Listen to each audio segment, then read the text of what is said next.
Bonjour mes amis, que Dieu vous bénisse au nom du Seigneur Jésus. Que le message, que la parole sur laquelle nous allons méditer vienne à la rencontre de votre besoin. Que cette parole vienne éveiller en vous votre foi intelligente pour qu'une fois, appliquant cette foi intelligente dans la parole de Dieu, alors vous veniez moissonner les fruits de l'obéissance, qui sont les bénédictions de Dieu. Les bénédictions de Dieu ont un prix, ont un coût. Elles dépendent de l'obéissance à la parole de Dieu. En parlant de parole, nous sommes en train de parler beaucoup de la raison, de l'intelligence, de l'intellect, qui est l'esprit. L'esprit humain, c'est son intellect, son intelligence, sa raison. Et nous parlons du cœur, qui est l'ennemi. C'est l'ennemi féroce de l'esprit, parce que le cœur veut réaliser ses désirs, tandis que l'esprit humain pense, raisonne, pèse, il veut faire la chose correcte. Mais à cause de son cœur rebelle, qui désire les satisfactions personnelles, il veut parce qu'il veut et poursuit tout ce qu'il désire jusqu'à la fin. Alors, nous avons un conflit permanent entre la chair, qui représente aussi le cœur, et l'esprit, qui représente la tête, l'intelligence. Donc, j'aimerais que vous compreniez une chose. Dieu est parole. Quand vous lisez en Jean, chapitre 1, verset 1, l'évangile de Jean dit ainsi. L'évangile de Jean dit que au commencement était la parole. Certaines versions disent le verbe, d'autres la parole, mais la parole. Au commencement était la parole, et la parole était avec Dieu. La parole était avec Dieu, et la parole était Dieu. Donc, Dieu est parole. Dieu est parole. Pensez avec moi, s'il vous plaît. Raisonnez. Maintenant qu'il est tôt, le matin, vous qui nous regardez en cet instant, vous avez la tête libre. Vous vous êtes levé, bien disposé. Vous regardez ce direct. Alors, vous avez les conditions de raisonner mieux. Donc, Dieu est parole. Mettez cela dans votre tête, s'il vous plaît. Nous avons dit hier que celui qui acquiert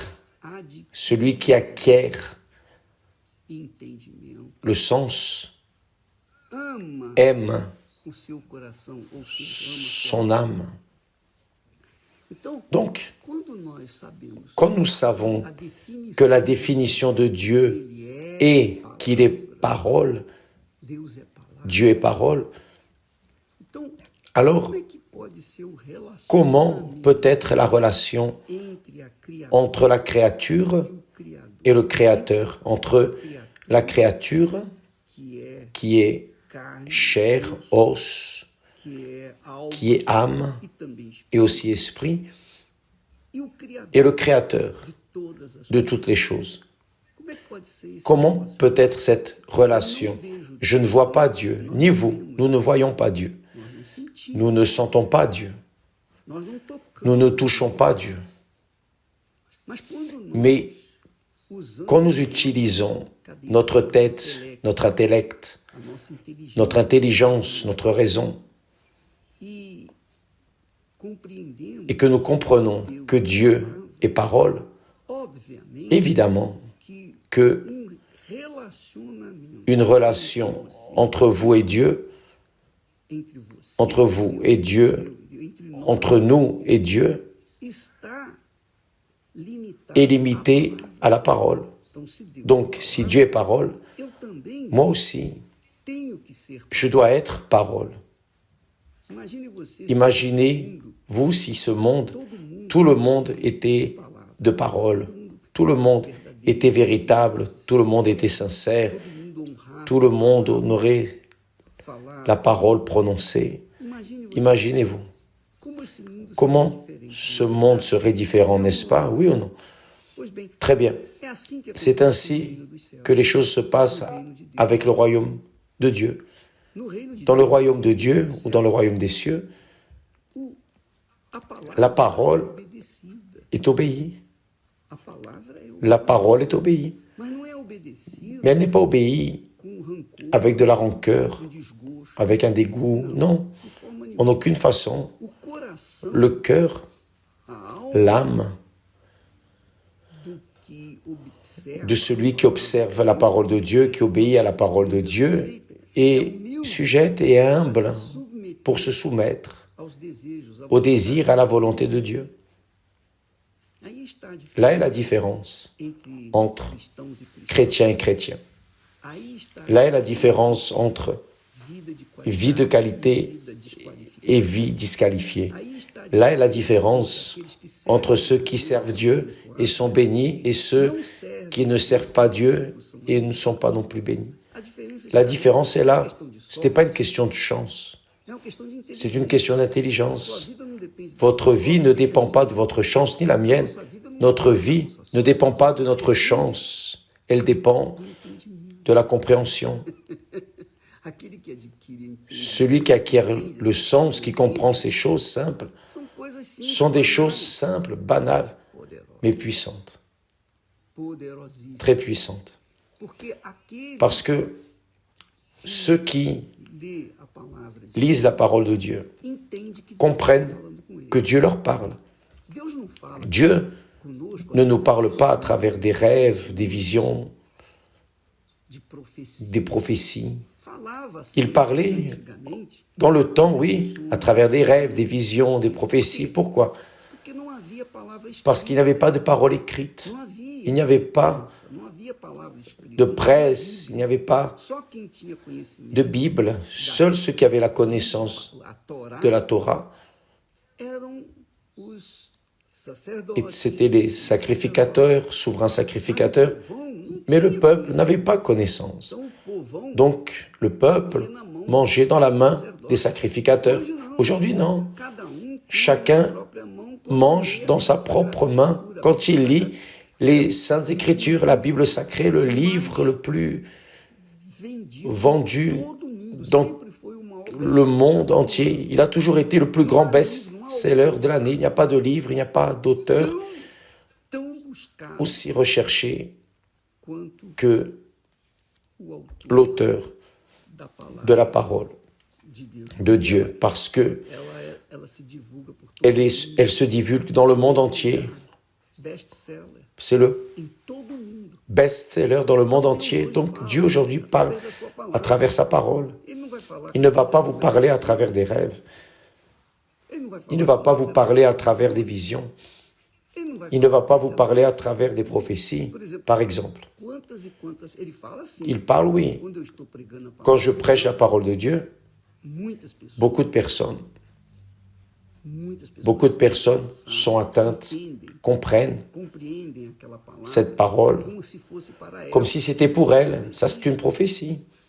Mais moi, je suis juste en train d'enseigner ce que j'ai appris.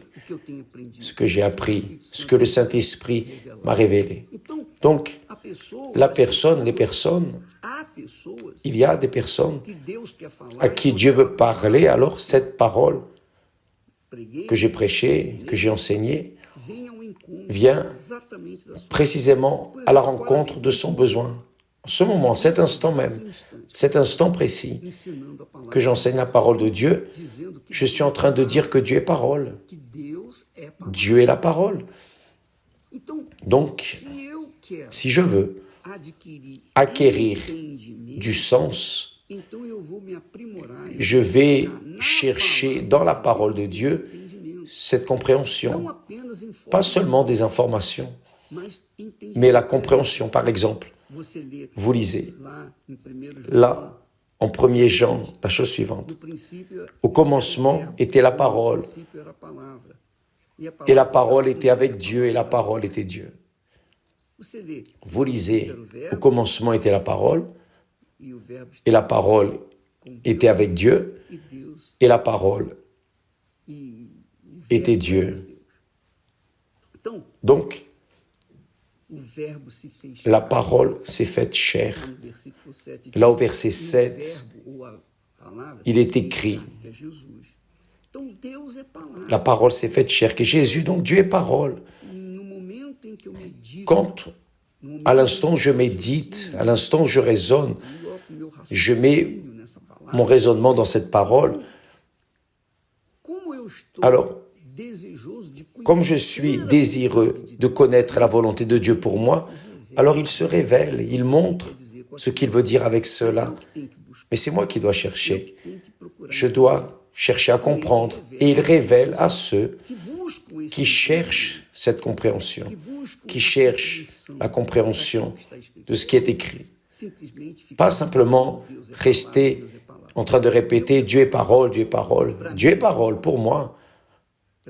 Pour moi, en cet instant, je comprends la chose suivante. Si Dieu est parole, si je veux avoir une communion avec lui, je dois être parole aussi. Je dois être de parole, je dois honorer ma parole doit être véritable, je dois être honnête, je dois être sincère, transparent, franc, je dois être ce pourquoi le Seigneur m'a appelé véritable, il m'a créé véritable. Après, quand j'ai grandi, je me suis corrompu, mais quand je l'ai connu, quand j'ai eu une rencontre avec lui, quand j'ai reçu son esprit, j'ai reçu l'esprit de la parole, et parce que j'ai l'esprit de la parole, alors la parole doit être véritable dans ma bouche, dans ma vie, dans ma conduite, dans ma relation avec mon épouse, à la première place, avec le mari, avec les enfants, avec les parents, avec les amis, avec les personnes en général. Donc, je dois être véritable, parce que Dieu est véritable, Dieu est parole, je dois être aussi de parole. Si j'honore ma parole, ma conduite, en accord avec la parole de Dieu, alors je suis en train d'avoir une communion avec Dieu, naturellement. Je ne suis pas en train de forcer les choses, je n'ai pas besoin d'aller à l'église, d'être à l'église. Je n'ai pas besoin d'être à l'église pour avoir une communion avec Dieu, pour sentir des émotions. Non. En cet instant même, quand je vous parle, je sais que Dieu approuve cette parole que nous parlons. Je sais que Dieu est en train de oindre, Dieu est en train de diriger, que le Saint-Esprit, qui est l'Esprit de la parole, est en train de parler à beaucoup de personnes maintenant. Donc, vous vérifiez, la vie de beaucoup de personnes est un échec. Pourquoi? Parce que ces personnes n'honorent pas leur parole, la parole qu'ils engagent. Alors, le mariage ne marche pas, le fiançailles ne marche pas, les affaires ne marchent pas. Oui ou non? La santé ne marche pas. Pourquoi? Parce que la personne a une compréhension, elle a dans sa tête l'intelligence, l'esprit. Et l'esprit parle. L'esprit conduit le cœur. Si le cœur n'obéit pas, si le cœur est rebelle, si le cœur ne veut pas s'intéresser à la voix de l'esprit, de l'être humain, alors cet être va vivre en conflit constamment. C'est pour cela qu'il y a l'anxiété. C'est quoi l'anxiété? C'est quoi l'anxiété? C'est la personne qui veut résoudre les problèmes, veut ceci, veut cela. Elle désire. C'est son âme qui désire. L'anxiété, c'est la clameur de l'âme. Ce n'est pas la clameur de l'esprit. Parce que celui qui est spirituel, qui vit dans l'esprit, qui pense, qui a la compréhension, ne se préoccupe pas du futur parce qu'il sait que sa vie est entre les mains du propre futur, qu'est Dieu. Dieu est le propre futur, il est le passé, le présent, le futur. Donc, quand vous vous livrez à la parole de Dieu, vous vous livrez à Dieu et vivez en accord avec cette parole. Ce n'est pas connaître par cœur l'Éternel est mon berger, je ne manquerai de rien. Parle depuis 30 ans. Ils disent la même chose, mais tout manque. Pourquoi est-ce que tout manque? Parce qu'elle a la parole sur le bout de la langue, mais elle ne pratique pas, n'a pas la compréhension, n'a pas l'entendement d'obéir à cette parole. Parce que si l'Éternel est mon berger, obligatoirement, je suis une brebis de son troupeau. Je dois être brebis de son troupeau et j'écoute la parole de mon berger et j'obéis. D'ailleurs, c'est un détail que je vais parler. Vous saviez que la brebis, dont on parle beaucoup dans la Bible, la brebis est l'animal, est le seul animal du monde, le seul animal du monde qui dépend de l'homme, dépend du berger, 100%. Si la brebis n'a pas le berger la conduisant, elle va tomber dans le trou, elle va se perdre. Même étant à l'intérieur de la bergerie, elle ne sent pas d'assurance si le berger n'est pas à la porte de la bergerie.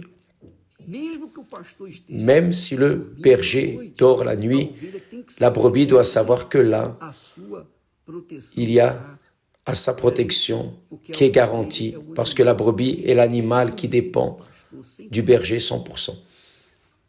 Donc, quand nous disons « Ah, l'Éternel est mon berger », la personne doit comprendre que d'abord, elle doit être brebis. Et la brebis obéit à la voix de son berger. La brebis obéit, n'ayez aucun doute à ce sujet. C'est indiscutable, la brebis écoute et obéit. Mais quand la brebis n'obéit pas, elle n'est pas brebis. Elle est bouc. Elle est bouc. Alors, mes amis et auditeurs, vous qui nous regardez à cet instant,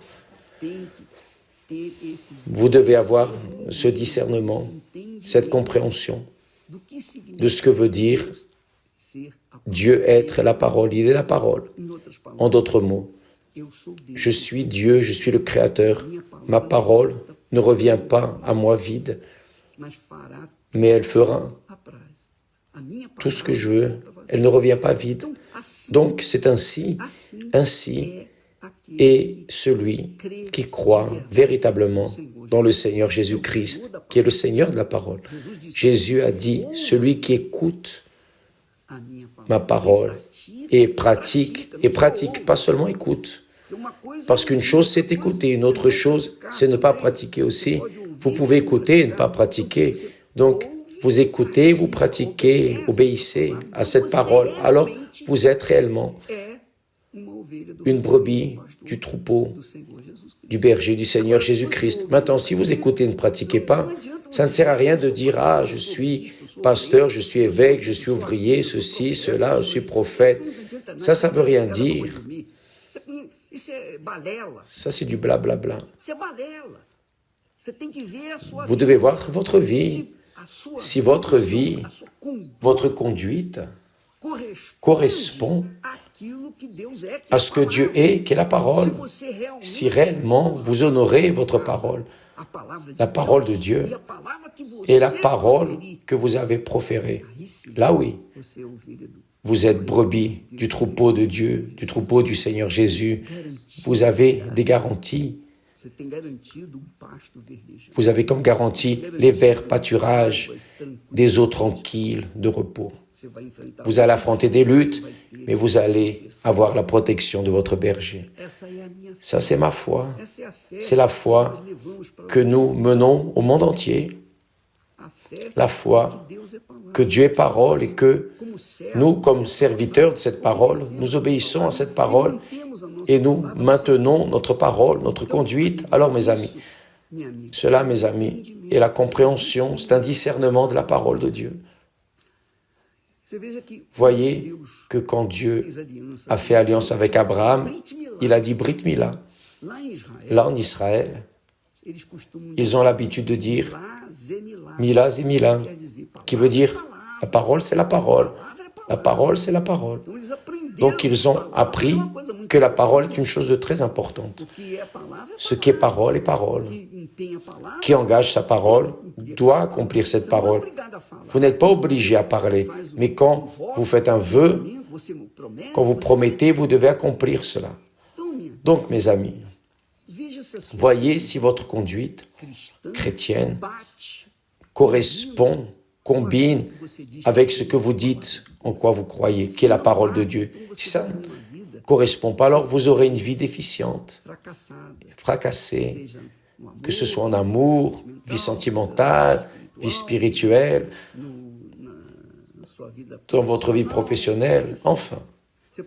Vous pouvez même avoir du succès dans la vie professionnelle, mais si vous n'avez pas de succès dans la vie spirituelle, vous serez fracassé. Combien de personnes? Bien, ça c'est un autre sujet dont je ne veux pas parler maintenant. Mais je sais que c'est la vérité véritable. Dieu est esprit. Dieu est parole. Jésus a dit, Dieu est esprit. Et il faut que ceux qui l'adorent, l'adorent en esprit et en vérité. Ce n'était pas dans l'émotion du cœur. Ce n'était pas un sentiment. Ce n'était pas louant. Rien de cela, mes amis. C'est la parole. En esprit, en parole, que Dieu est honoré, glorifié. Ce n'est pas seulement en disant, mais c'est en assumant votre parole, parce que Dieu est parole.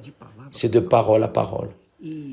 Et la vérité est la suivante, qui fait alliance avec Dieu, naturellement, véritablement obéit, suit, pratique sa parole. C'est la personne alliée à Dieu. Que Dieu vous bénisse. Il y a beaucoup de choses à dire, mais c'est beaucoup de choses. Peut-être ça ne va pas aller. Pour vous digérer. Dieu vous bénisse. Au nom du Seigneur Jésus, grâce à Dieu.